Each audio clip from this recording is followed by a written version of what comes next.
Hello everyone, and welcome to my GMB24 Update official channel. I hope everyone is having a wonderful day.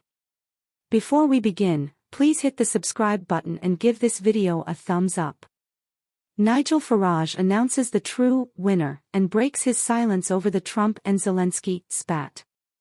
Last night, Volodymyr Zelensky and Donald Trump got into a heated argument in the White House in front of the international media. During the discussion, Donald Trump called Zelensky disrespectful. After Donald Trump and Volodymyr Zelensky got into a heated argument at the White House last night, Nigel Farage responded. The White House spat last night is regrettable and will make Putin feel like the winner, the Reform UK leader said on X. However, this is by no means the end of the story. A peace deal is essential and Ukraine needs the right security guarantees. Alongside Ed Davey, the leader of the Liberal Democrats, and Kemi Badenoch, the leader of the Conservatives, Mr. Farage has made a statement from UK lawmakers.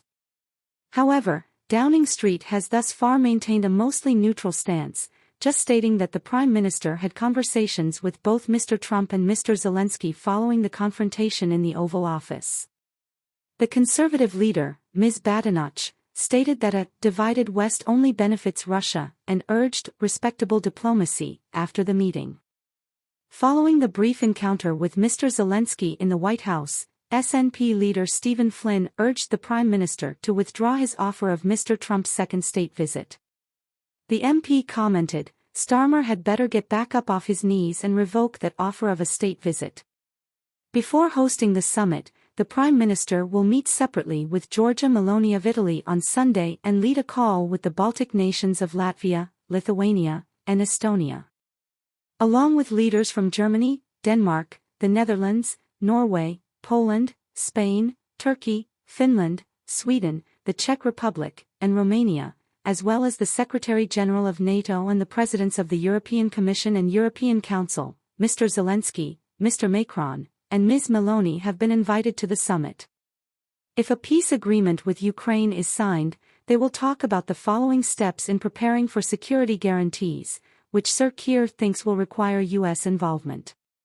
The leaders will discuss how to bolster Ukraine's existing standing by applying more economic pressure on Russia and providing military assistance. To prevent Russian President Vladimir Putin from attempting to overrun his neighbor once more, the UK needs US military forces to provide intelligence, surveillance, and maybe air cover through warplanes. Last night's abrupt outburst of hostility between Volodymyr Zelensky and Donald Trump in the White House rocked the political world. Many commentators questioned the future of international diplomacy in the ongoing crisis in Ukraine after the heated argument that took place in front of the world's media. The White House showdown. Trump publicly accused Zelensky of being disrespectful to the United States and its attempts to mediate peace in the region during a private meeting in the Oval Office, which escalated the tension between the two leaders.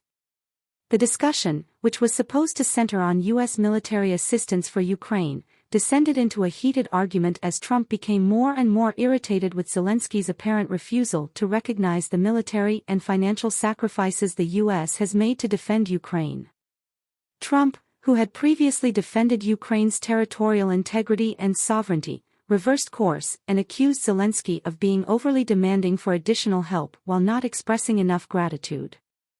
As he turned to Zelensky across the room, Trump yelled, "This is not how allies behave. After all the help we've provided, you can't keep asking for more. We are reaching the end of our patience."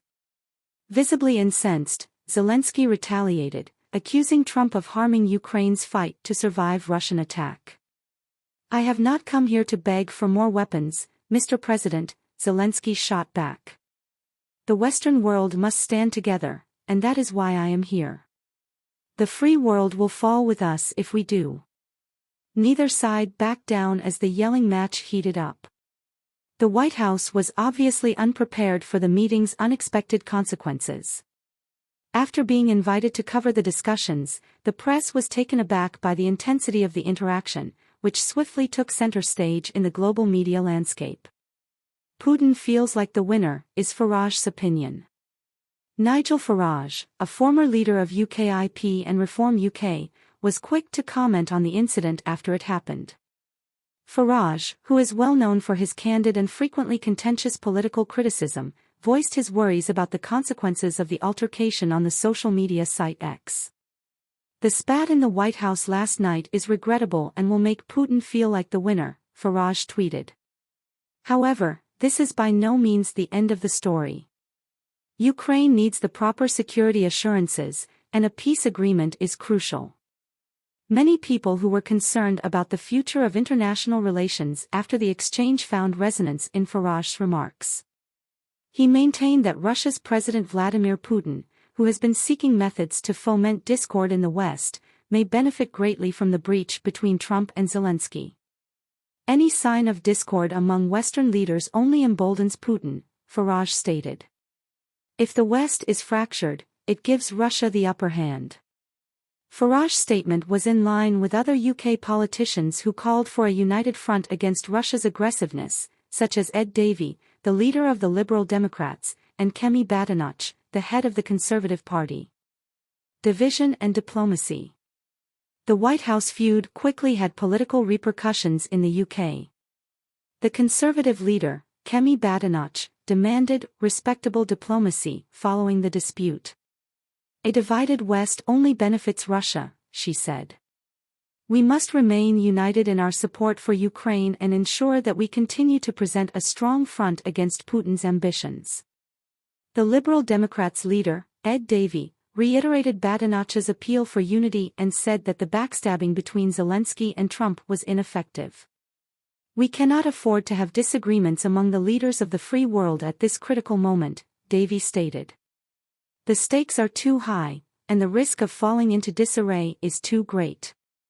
After the difficult encounter, Downing Street issued a statement only confirming that the Prime Minister had talked with both Trump and Zelensky, while other UK politicians rallied around the call for unity.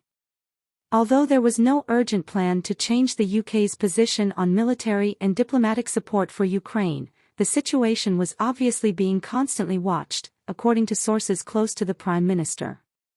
While the world community dealt with the aftermath of the White House altercation, focus shifted to the UK's next summit. In the case of a possible peace agreement between Russia and Ukraine, the summit, which was scheduled to take place in London, was intended to bring together important European leaders and talk about the Ukrainian President Zelensky, French President Macron, Italian Prime Minister Giorgia Meloni, and other NATO leaders are expected to attend the meeting, which is set for next week.